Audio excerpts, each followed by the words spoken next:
If you're not being defined by a vision of the future, then you're left with the old memories of the past and you will be predictable in your life.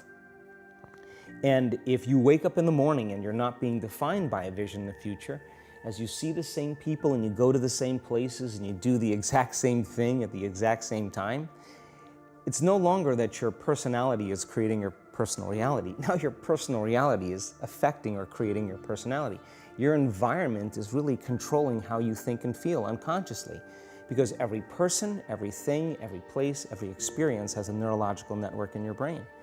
Every experience that you have with every person produces an emotion. So some people will use their boss to reaffirm their addiction to judgment. They'll use their enemy to reaffirm their addiction to hatred.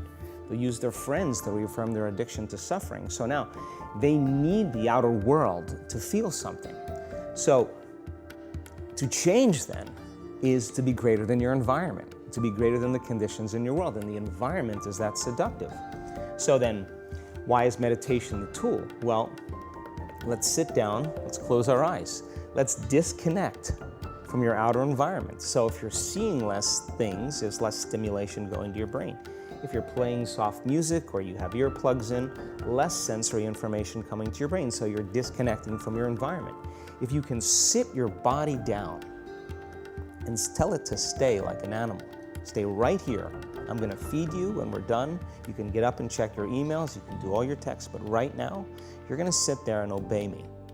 So then, when you do that properly, and you're not eating anything or smelling anything or tasting anything, you're not up experiencing and feeling anything, you would have to agree with me that you're being defined by a thought, right?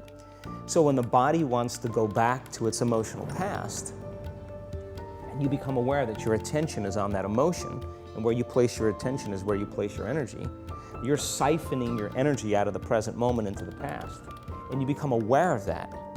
And you settle your body back down in the present moment, because it's saying, well, it's 8 o'clock. You normally get upset because you're in traffic around this time. And here you are sitting, and we're used to feeling anger, and you're off schedule. Oh, it's 11 o'clock, and you usually check your emails and judge everybody. Well, the body's looking for that predictable chemical state. Every time you become aware that you're doing that, and your body is craving those emotions, and you settle it back down into the present moment, you're telling the body, it's no longer the mind, you're the mind, and now your will is getting greater than the program. And if you keep doing this over and over again, over and over again, over and over again, just like training a stallion or a dog, it's just gonna say, I'm gonna sit. And the moment that happens, and the body's no longer the mind, when it finally surrenders, there's a liberation of energy.